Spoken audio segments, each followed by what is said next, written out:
नमस्कार। टाइम्स हिमाचल के लिए आज दिन भर में हेडलाइंस के साथ मैं हेमराज चौहान आपका स्वागत करता हूं।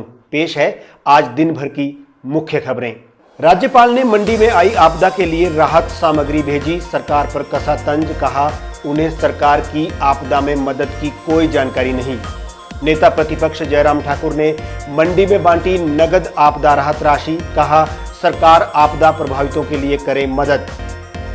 राजस्व मंत्री जगत नेगी ने लॉटरी को लेकर भाजपा पर लगाया गुमराह करने का आरोप, कहा केंद्र ने ही दी है उनको मंजूरी। तकनीकी शिक्षा मंत्री राजेश धर्माणी ने बिलासपुर में की विभागीय बैठक, कहा आपदा में हुए नुकसान की भरपाई करेगी सरकार।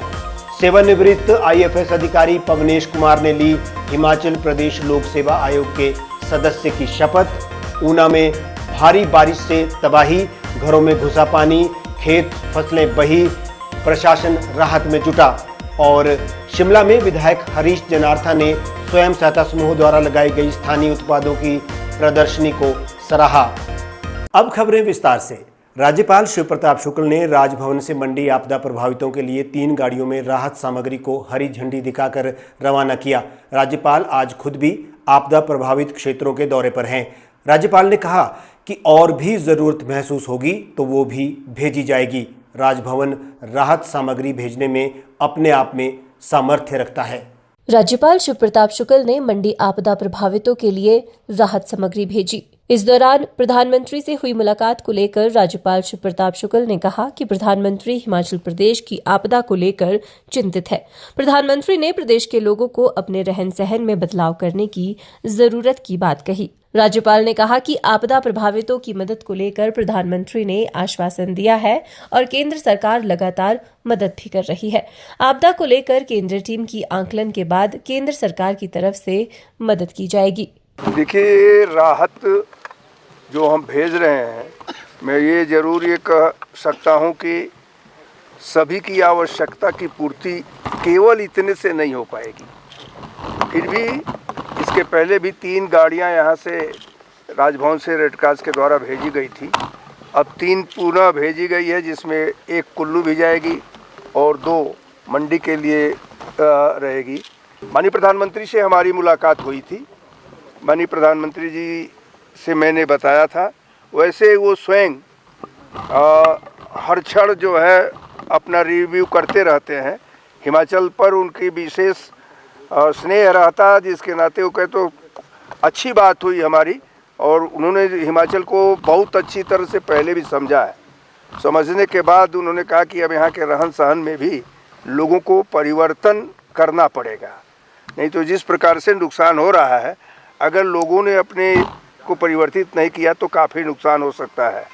नेता प्रतिपक्ष जयराम ठाकुर ने पूर्व मंत्री सुधीर शर्मा, वन निगम के पूर्व अध्यक्ष सूरत नेगी और जोगिंद्रनगर विधायक और मंडल के कार्यकर्ताओं के साथ थुनाग में आयोजित एक कार्यक्रम में 20 ग्राम पंचायतों के लगभग 300 आपदा प्रभावितों को 50 लाख रुपए से अधिक की नगद आपदा राहत राशि बांटी। जयराम ने पीएम किसान निधि को उत्कृष्ट योजना बताया और आपदा मदद के लिए सभी को आगे आने का आग्रह भी किया। ये आपदा राशि धर्मशाला के विधायक सुधीर शर्मा, जोगिंद्रनगर और किन्नौर भाजपा के लोगों द्वारा उपलब्ध करवाई गई थी। जयराम ठाकुर ने सभी किन्नौर और धर्मशाला वासियों का अभिवादन करते हुए कहा कि सराज के जख्मों पर किन्नौर के लोगों द्वारा लगाए गए मरहम को वे कभी नहीं भूलेंगे। मैंने एक निवेदन किया है, जो भी सहयोग करना चाहता है सहयोग करें, लेकिन चेक दे करके करें।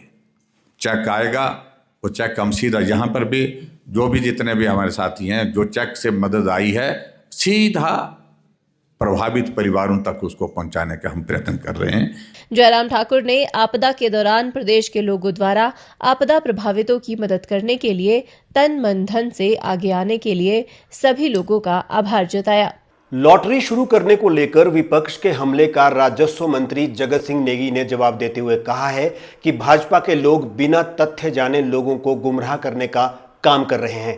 उन्होंने कहा कि लॉटरी शुरू करने की इजाजत उन्हें केंद्र से ही मिली है। भाजपा को इलेक्टोरल बॉन्ड के माध्यम से मिले चंदे में बड़ा हिस्सा लॉटरी संचालकों से मिला है। भाजपा खुद लॉटरी के जरिए पार्टी के लिए करोड़ों का चंदा इकट्ठा कर रहे हैं।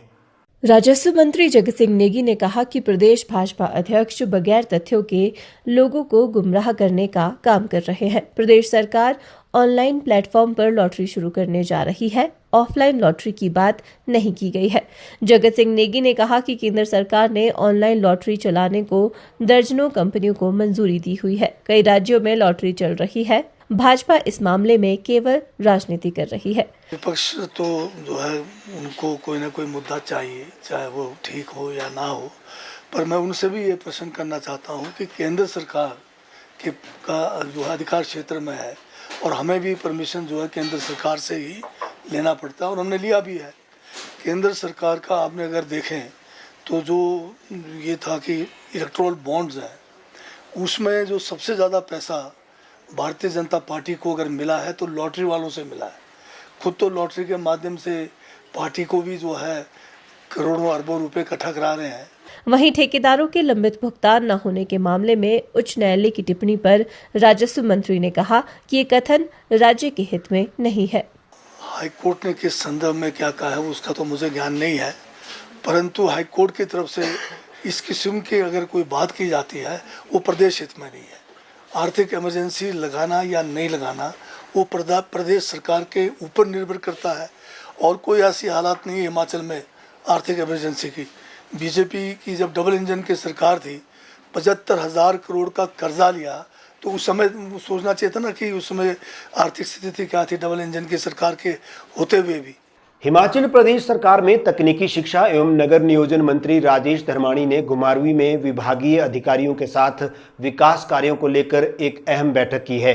बैठक में विभिन्न योजनाओं, परियोजनाओं और विभागों के बीच समन्वय को लेकर चर्चा की गई।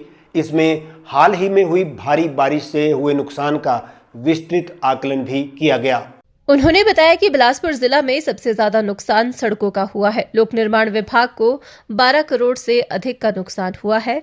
वहीं जल शक्ति विभाग को लगभग 8 करोड़ का नुकसान आंका गया है। इसके अलावा बिजली विभाग और व्यक्तिगत संपत्तियों को भी क्षति पहुंची है, जिसमें अधिकतर नुकसान पशुशालाओं को हुआ है।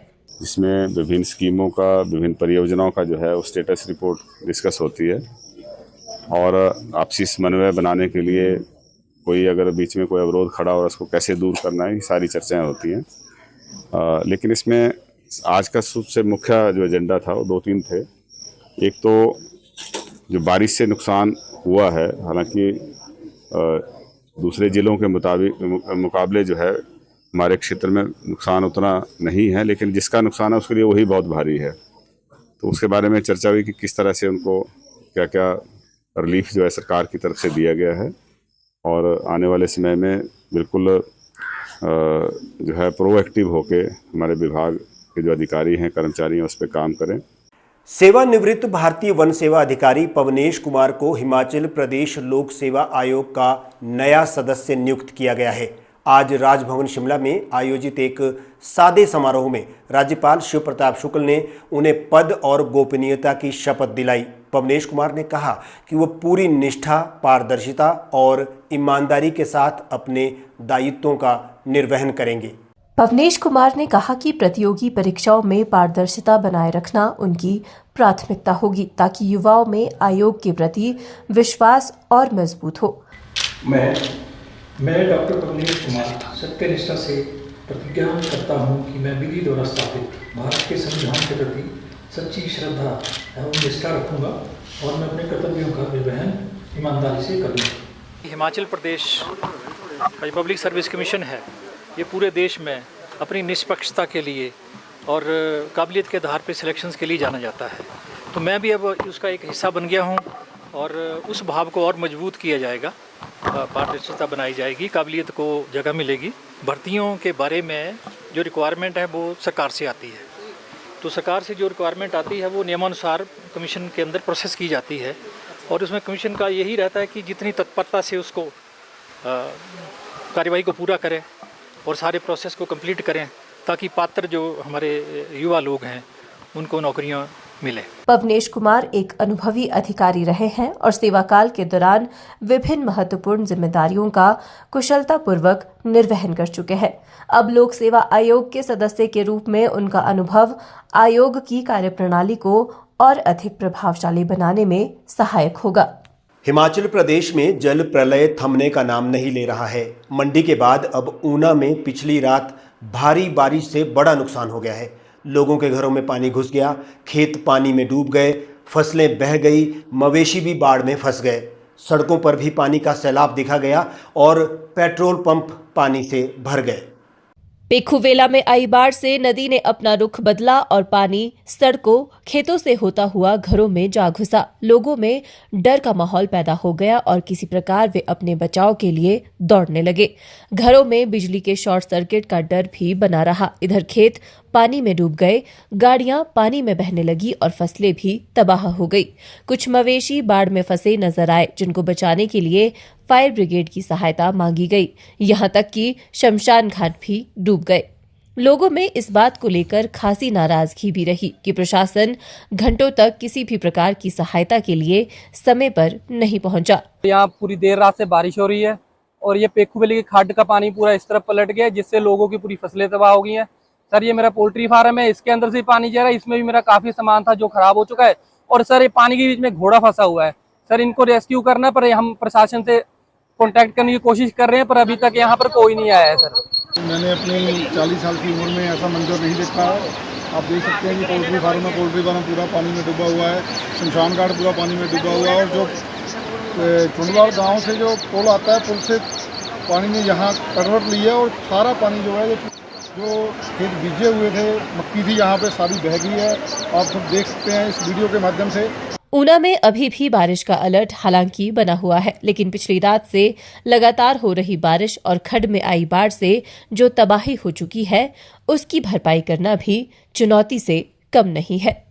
आज शिमला के ऐतिहासिक रिज मैदान के पद्मदेव कॉम्प्लेक्स इंदिरा गांधी टेरिस पर नीति आयोग संपूर्ण अभियान सम्मान समारोह आकांक्षी ब्लॉक कार्यक्रम आयोजित किया गया और जिला शिमला, कुपवी और चौराहा ब्लॉक के लोगों द्वारा लोकल प्रोडक्ट का एग्जीबिशन भी लगाया गया। इस कार्यक्रम में बतौर मुख्य अतिथि शिमला शहरी विधायक हरीश जनार्था शामिल रहे। विधायक हरीश जनार्था ने इस आयोजन पर बधाई व शुभकामनाएं दी और जिला शिमला, कुपवी और चौराहा ब्लॉक के लोगों द्वारा लोकल प्रोडक्ट के एग्जीबिशन का निरीक्षण भी किया। उन्होंने स्थानीय व्यंजनों को बनाने और उसकी विशेषताओं को सराहा भी। उन्होंने कहा कि हमारे ये पारंपरिक व्यंजन और उत्पाद हमारी हिमाचल की संस्कृति को दर्शाते हैं। इसमें हमारे शिमला डिस्ट्रिक्ट के 2 ब्लॉक्स लिए हैं, चौरा और कुपवी। वहाँ के जो हमारे वीडियोज हैं, हमारे अच्छे की तरफ से ऑर्गेनाइज करके यहाँ थ्रू एडीसी शिमला के ऑफिस के थ्रू ये ऑर्गेनाइज, ये कार्य इसलिए किया जाता है कि जो ये हमारे पिछले ब्लॉक्स हैं, इनको एक मेन स्ट्रीम में लाने के लिए और सेल्फ हेल्प ग्रुप, अभी जैसे कि आपने देखा जो स्टॉल है, जो ये प्रोडक्ट्स बनाते हैं, इससे इनकी फाइनेंशियल कंडीशन भी इम्प्रूव होगी और साइमल्टेनियसली एक इनको एक्सपोजर भी मिलेगा। ब्लॉक की महिलाओं ने विधायक को राखी बांधकर उनका स्वागत किया। हिमाचल प्रदेश के टूरिज्म विभाग चायल पैलेस में बिहाइंड द मिरर फिल्म की शूटिंग हो रही है। ये एक रोमांचक मनोवैज्ञानिक थ्रिलर है जो हिमाचल की रहस्यमयी और भूतियावादियों की पृष्ठभूमि पर आधारित है। अनोखी कहानी, दमदार अभिनय और बेहतरीन दृश्यों के साथ ये फिल्म भारतीय हॉरर सिनेमा में एक नया दृष्टिकोण लाने का प्रयास कर रही है। एबी बंसल प्रोडक्शन ने अपनी आगामी मनोवैज्ञानिक horror thriller behind the mirror की शूटिंग हिमाचल प्रदेश पर्यटन विकास निगम द्वारा संचालित चायल पैलेस में आधिकारिक रूप से शुरू कर दी है। ये फिल्म अभय बंसल द्वारा निर्मित और शायना सुनसारा द्वारा सह निर्मित है। ये अप्रैल 2026 में सिनेमाघरों में रिलीज के लिए निर्धारित है। ऊना में भारी बारिश से जनजीवन अस्त व्यस्त हो गया है। शुक्रवार देर रात से आरंभ हुई वर्षा का रौद्र स्वरूप इतना भयंकर हुआ कि शहर का हर हिस्सा जलमग्न हो गया। यही नहीं, शहर में धर्मशाला चंडीगढ़ हाईवे पर वर्षा के कहर के कारण पहाड़ का एक लहासा गिर गया, जिसके कारण हाईवे बाधित होने के कारण काफ़ी समय के लिए एक दिशा से ही बंद रहा और यातायात भी अवरुद्ध रहा। हिमाचल प्रदेश के ऊना में आसमान से मेघ कुछ इस कदर बरसे कि ऊना जिला पर आफत बनकर टूटे, हाईवे तक बंद हो गए। हालांकि प्रशासन इसे खोलने के लिए कड़ी मशक्कत करता रहा। वर्षा के रौद्र रूप का प्रभाव जिला के खेल स्टेडियम में भी नजर आया, जहां क्रिकेट ग्राउंड के साथ बास्केटबॉल, हॉकी, वॉलीबॉल के मैदान भी पानी में डूब गए और पूरा का पूरा खेल स्टेडियम पानी से लबालब दिखाई दिया। यही नहीं, शहर के पास एक पुल के साथ लगती खड्ड में पानी भरने के कारण एक ट्रक भी उसमें फंस गया। कुल्लू में कुछ व्यापारियों के द्वारा जीप और ट्रकों से नहीं बल्कि वॉल्वो बस के माध्यम से सेब और अन्य सब्जियों को बाहरी मंडियों में ले जाया जा रहा है। इससे स्थानीय ट्रक और जीप यूनियन को भी नुकसान हो रहा है, साथ ही एपीएमसी को भी टैक्स नहीं मिल रहा है। ऐसे में एपीएमसी और आरटीओ की फ्लाइंग टीम के द्वारा बसों का चालान किया गया। सवारियों को ले जाने के साथ साथ अब वॉल्वो बसें सेब ढोने में जुट गई है। ऐसे में फ्लाइंग स्क्वाड की टीम द्वारा बसों का चालान किया गया और उन्हें चेतावनी दी गई कि अगर वे दोबारा इस तरह की हरकत करते हुए पाए गए तो उनका परमिट भी रद्द किया जा सकता है। गौरतलब है कि कुछ व्यापारी वॉल्वो बसों के माध्यम से सेब और अन्य सब्जियां दिल्ली, चंडीगढ़ व अन्य राज्यों के मंडी में पहुंचा रहे हैं। ऐसे में उन्हें ना तो ट्रक यूनियन को फीस देनी पड़ती है और न ही एपीएमसी के द्वारा तय की गई मार्केट फीस का भुगतान करना पड़ता है। वॉल्वो बसों में सेब ढोने के चलते जीप और ट्रक यूनियन को भी नुकसान उठाना पड़ रहा था। वहीं विभाग की इस कार्रवाई के बाद अब उम्मीद जग गई है कि व्यापारी मार्केट फीस देकर जीप या ट्रक यूनियन के माध्यम से अपने उत्पाद बाहरी राज्यों की मंडियों तक ले जाएंगे।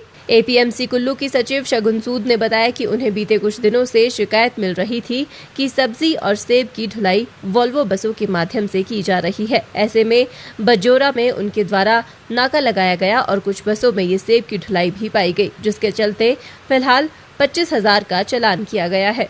वहीं उन्हें चेतावनी भी जारी की गई है कि अगर कोई व्यापारी भी इस तरह से सब्जियां सेब ढुलाई में संलिप्त पाया जाएगा तो उसका लाइसेंस भी रद्द किया जा सकता है। हमें पिछले कुछ दिनों से कमीशन एजेंट्स की कंप्लेंट्स आ रही थी, साथ में बायर्स की भी कंप्लेंट्स थी कि बहुत ज़्यादा जो सेब है वो हमारे वॉल्वो बसेस में यहाँ से ट्रांसपोर्ट हो रहा है आउट ऑफ द स्टेट के लिए। एपीएमसी का फ्लाइंग स्क्वाड बजौरा में अपनी चेक पोस्ट पे था, तो वहाँ पे हम लोगों ने काफ़ी वॉल्वो बसेस चेक की, तो उसमें हमने देखा कि 3 या 4 जो जीप्स होती हैं, हमारी पिकअप्स होती हैं, उनका सामान जो था वो वॉल्वो बसेस में भर के जा रहा था। तो ऑन द स्पॉट फिर आरटीओ का फ्लाइंग स्क्वाड भी आया था, तो उन्होंने भी चेकिंग की है और ये पाया गया है कि हर बस में जो है वो इस तरह का सामान जो है वो जा रहा है। ब्रोकली, कॉलीफ्लावर के साथ साथ जो है वो सेब भी अब शुरू हो गया, जैसे कि अराइवल मंडियों में बढ़ता जा रहा है। तो बाहर से जो बायर्स यहाँ आउट ऑफ द स्टेट से आते हैं वो डायरेक्टली वॉल्वो में जो है वो सेब भेज रहे हैं ताकि मार्केट फीस से उनको बच सकें वो और टैक्स से बचा जा सके। आज दिन भर के लिए बस इतना ही। हेमराज चौहान को दीजिए इजाजत। देश और प्रदेश की खबरों के लिए आप देखते रहिए टाइम्स हिमाचल।